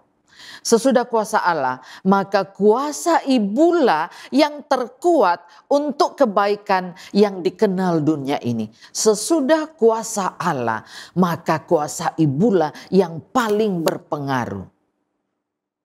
Pengaruh ibu adalah pengaruh yang tidak henti-hentinya. Dan kalau pengaruh ini selamanya ada pada pihak yang benar, maka ia akan melihat tabiat anak-anaknya, menyaksikan ketekunan dan nilai batin anak-anaknya. Ibu, senyumnya, dorongannya dapat menjadi suatu tenaga yang memberikan inspirasi. Ibu dapat membawa sinar kesukaan kepada hati anak-anaknya oleh suatu ucapan cinta, bahkan suatu senyuman yang memperkenankan. Para ibu, mari kita berusaha untuk menjadi ibu-ibu yang saleh. Ibu-ibu yang menuntun anak-anak kita untuk setia kepada Tuhan. Ibu-ibu yang akan mengarahkan anak-anak kita untuk melakukan hal-hal yang baik. Yang kedua, ibu adalah permasyuri rumah tangga. Di dalam buku Rumah Tangga Bahagia, dia katakan begini, raja di atas tahtanya tidak mempunyai pekerjaan yang lebih tinggi dari tugas seorang ibu. Ibu itulah permasyuri rumah tangganya dan anak-anak itulah rakyatnya. Ia harus memerintah rumah tangganya dengan bijaksana. Jadi ibu-ibu, tanggung jawab kita, tugas kita sama pentingnya dengan tugas seorang raja. Pengaruhnya dalam rumah tangganya harus di atas segalanya. Perkataannya menjadi undang-undang. Di bawah perintah Allah ia akan memperoleh hormat dari anak-anaknya. Ingat, pengaruh atau kata-kata kita ibu-ibu adalah undang-undang. Jadi jangan sembarang berkata-kata di rumah. Jangan sembarang bicara kalau di rumah. Karena kata-kata kita adalah undang-undang untuk anak-anak kita. Kalau kita katakan yang salah, kalau kita katakan yang tidak baik, maka itu kita sementara membuat undang-undang yang tidak baik. Itulah sebabnya, mari kita membuat anak-anak kita menghormati kita dengan kita melakukan hal-hal yang baik, hal-hal yang benar. Anak-anak harus diajar sedemikian rupa agar memandang ibunya bukan sebagai seorang hamba yang pekerjaannya untuk melayani mereka, melainkan sebagai seorang ratu yang harus memimpin, menuntun, mengajar mereka syarat demi syarat dan peraturan demi peraturan. Kalimat ini ada di dalam buku Membina Keluarga Bahagia halaman 220. Jadi anak-anak harus diajar sedemikian rupa agar memandang ibunya bukan sebagai seorang hamba atau bukan sebagai seorang pelayan. Jangan. Walaupun kita memang harus melakukan pekerjaan di rumah, mencuci piring, menyiapkan makanan untuk anak-anak kita. Tapi jangan sampai anak-anak kita punya kesimpulan atau punya pemikiran bahwa kita adalah seorang pelayan. Bukan.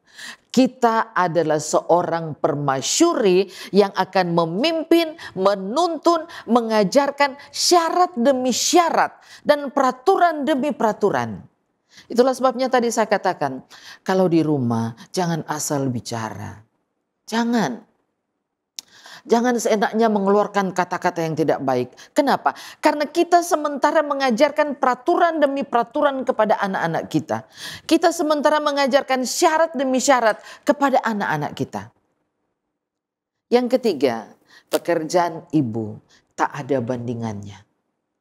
Masih di dalam buku yang sama, Membina Keluarga Bahagia halaman 220.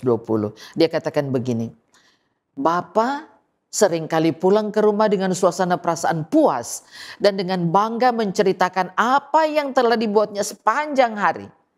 Ucapannya itu menunjukkan bahwa ia sekarang harus dilayani. Bapak mengkritik dan mencela serta mendikte seolah-olah ialah Tuhan alam semesta. Mari kita perhatikan kalimat selanjutnya. Maka hal inilah yang menyusahkan hati istri dan ibu. Jadi bapak-bapak, ketika pulang ke rumah, mungkin capek di pekerjaan. Tapi jangan seenaknya. Jangan seenaknya berbicara. Jangan seenaknya memerintah istri di rumah. Karena ini menyakiti hatinya. Dia katakan, ketika hatinya sakit, ini akan menjadi sangat memenatkan atau melelahkan pekerjaannya sepanjang hari. Bahkan ketika bapak mengkritik ibu di rumah, ibu tidak mampu melihat pekerjaannya. Dia tidak mampu melihat hasilnya. Ada satu cerita, seorang bapak yang punya jabatan yang cukup tinggi. Satu kali ketika makan malam, istrinya datang membawa roti yang hangus. Istrinya katakan kepada suaminya, "Suamiku, anak-anakku, maafkan aku. Karena hari ini saya lalai dan roti yang saya buat untuk makan malam kita hangus." Bapak ini dia katakan begini, "Oh istriku, tidak masalah. Saya juga senang makan kalau roti hangus. Saya juga senang. Tidak masalah." Dan bapak ini dia makan roti yang hangus dengan sukacita. Anak-anak mengikuti bapak mereka. Mereka juga makan, mereka tidak permasalahkan. Ketika selesai makan, salah satu anak dia datang kepada bapaknya. Dia katakan, "Papa, saya tahu Papa tidak suka makan roti hangus. Tapi kenapa Papa tadi tidak memarahi ibu? Kenapa Papa tadi katakan, tidak apa-apa, saya senang juga makan roti hangus?" Ayahnya katakan begini, "Anakku, ibumu sudah seharian bekerja. Dia sudah sangat lelah. Kenapa kita harus mengkritik dia hanya dengan roti yang hangus ini? Kenapa kita harus menyusahkan hatinya hanya dengan roti yang hangus ini?" Puji Tuhan. Bapak-bapak, mari kita hargai apa yang dilakukan oleh istri, oleh ibu-ibu di dalam keluarga kita. Mari kita hargai, walaupun mungkin itu sesuatu yang tidak menyenangkan. Tapi jangan memarahi pasangan kita. Jangan memarahi ibu dari anak-anak kita. Mari kita memberkati mereka. Lebih lanjut di dalam buku Membina Keluarga Bahagia, masih halaman yang sama 222, dia katakan begini, "Sekiranya tirai penghalang dapat dibukakan dan Bapa serta Ibu dapat melihat seperti Allah melihat pekerjaan sepanjang hari itu dan melihat bagaimana matanya yang maha tahu itu membandingkan pekerjaan seorang dengan pekerjaan orang lain, maka pasti tercengang melihat pernyataan surga." Inilah pernyataan surga, saudara. Bapa akan melihat pekerjaannya dalam terang yang lebih sederhana daripada ibunya. Pekerjaan Bapa mencari nafkah, tetapi pekerjaannya terangnya lebih sederhana. Dia katakan, ketika para bapa mengurus segala perkara yang harus binasa dan berlalu, pikiran ibu telah mengurus perkembangan tabiat. Ibu bekerja bukan saja untuk kepentingan masa sekarang, melainkan untuk masa kekekalan. Itulah pekerjaan ibu. Untuk masa kekekalan dari anak-anak kita. Untuk masa kekekalan dari keluarga kita. Pekerjaan ibu adalah pekerjaan yang suci. Itu nomor 4. Pekerjaan ibu adalah pekerjaan yang suci. Jadi walaupun cuci piring, itu bukan pekerjaan hina seperti yang saya katakan tadi. Tapi itu adalah pekerjaan suci. Dia katakan begini, biarlah seorang ibu menyadari akan kesucian pekerjaannya. Dan di dalam kekuatan dan takut akan Allah menjalankan tugas kehidupannya. Allah di dalam surga, terang dan kemuliaan dari tahtanya menyinari seorang ibu yang setia sementara ia berusaha untuk mendidik anak-anaknya melawan pengaruh jahat dunia. Ibu-ibu, jangan khawatir. Allah di dalam surga kemuliaannya sementara menyinari kita ketika kita sementara berusaha untuk melakukan pekerjaan kita, mendidik, menuntun anak-anak kita untuk melawan pengaruh-pengaruh kejahatan di dunia ini. Jangan kecil hati para ibu. Tidak ada pekerjaan lain sebanding pentingnya pekerjaan seorang ibu. Ia tidak melukis bentuk keindahan di atas kanvas seperti halnya seorang pelukis ataupun seperti pengukir. Ia tidak mewujudkan suatu pikiran yang mulia dalam kata-kata yang berkuasa seperti seorang pengarang, tidak.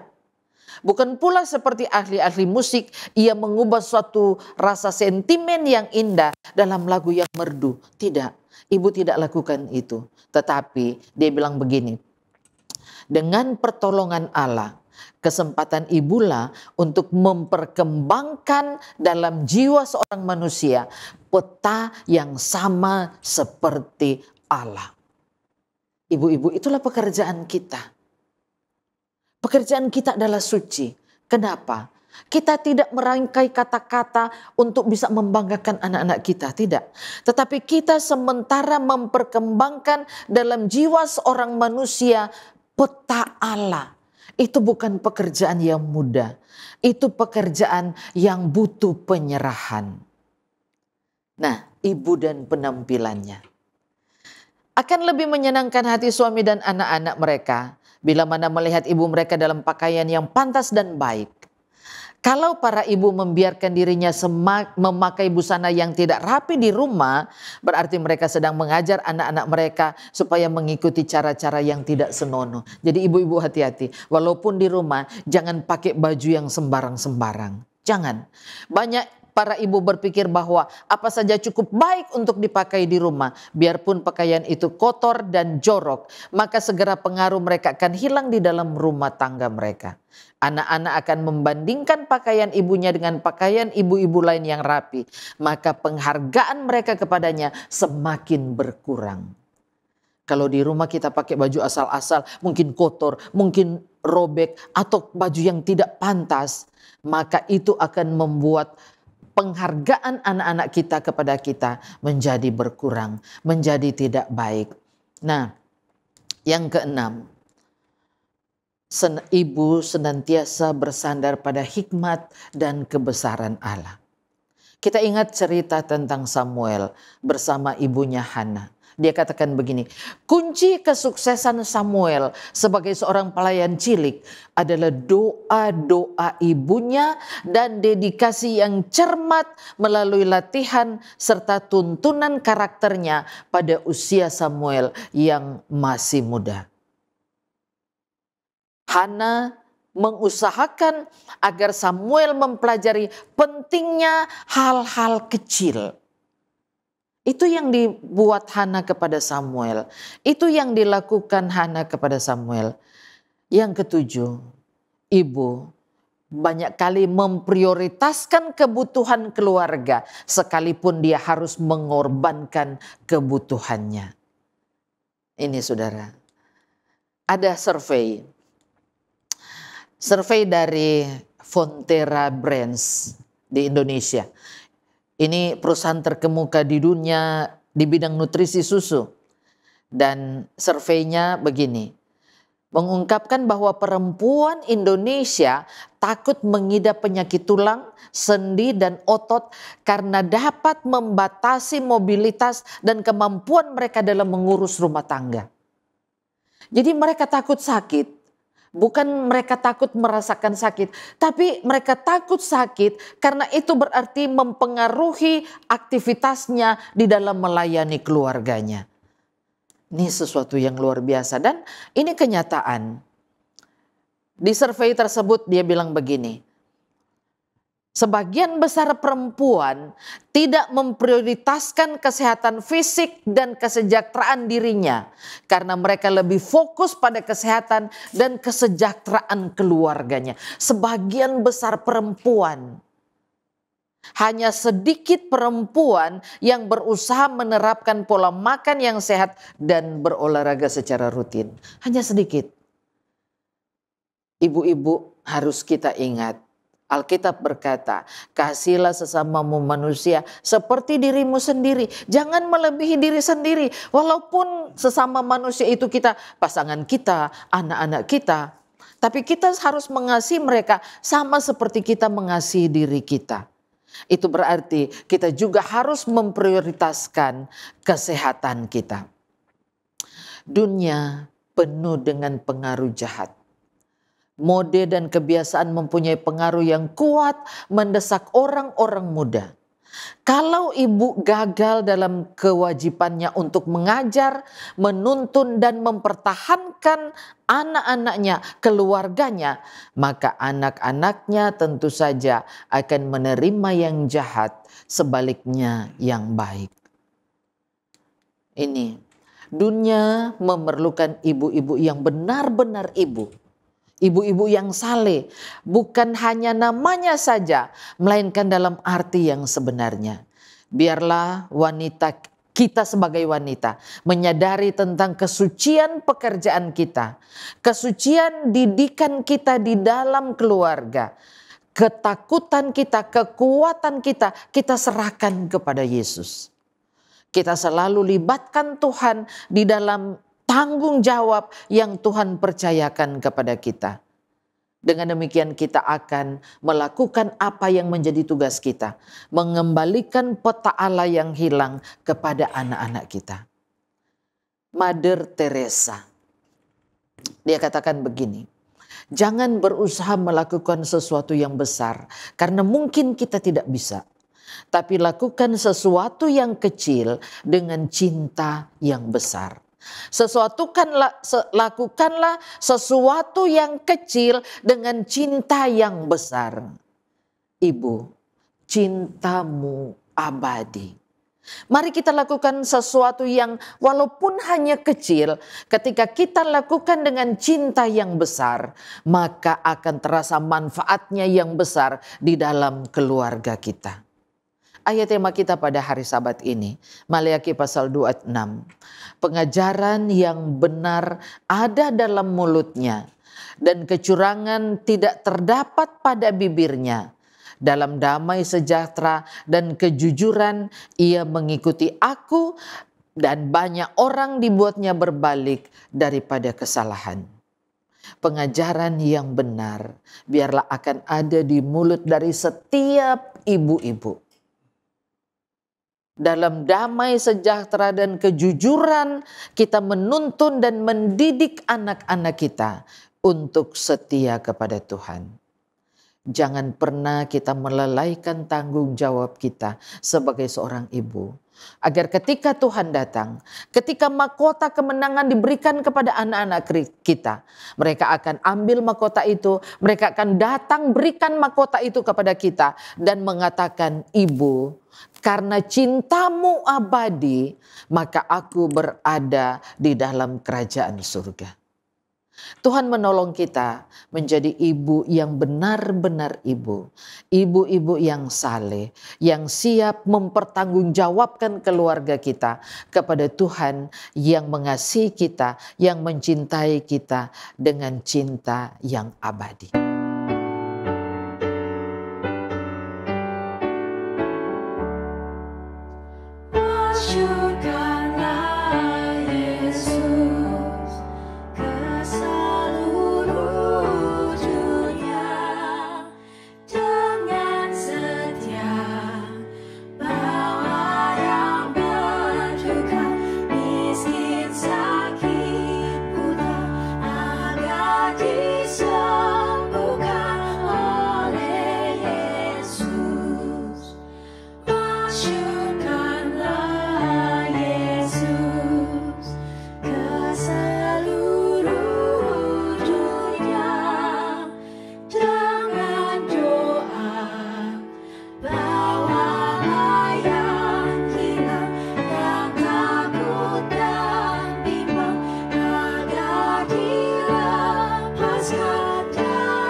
Mari kita satu dalam doa.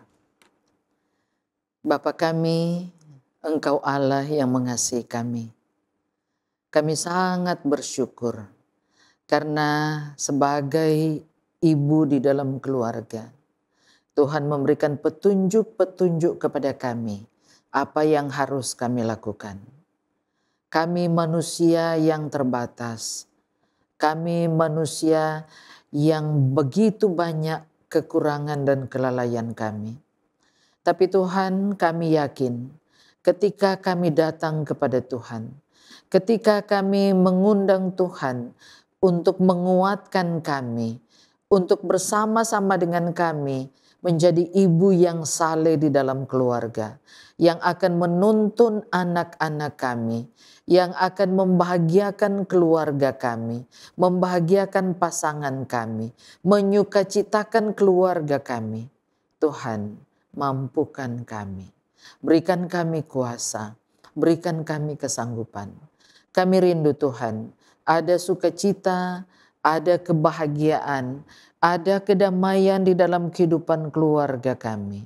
Itulah sebabnya kami sebagai ibu, mampukan kami untuk berkata-kata dengan baik, berkata-kata dengan benar. Karena setiap kata yang terucap adalah undang-undang, adalah syarat-syarat, ketentuan-ketentuan yang harus dilaksanakan oleh anak-anak di dalam keluarga kami. Itulah sebabnya tolong kami Tuhan. Kami rindu Tuhan, keluarga kami akan bahagia di atas dunia ini sampai di dalam kerajaan surga yang Tuhan siapkan bagi kami. Terima kasih Tuhan untuk hari Sabat ini. Terima kasih karena kami mempunyai cinta yang abadi dari ibu-ibu kami. Kami berdoa dalam nama Yesus Tuhan dan Juru Selamat kami. Amin.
Puji nama Tuhan, seluruh rangkaian ibadah kita pada Sabat ini telah selesai.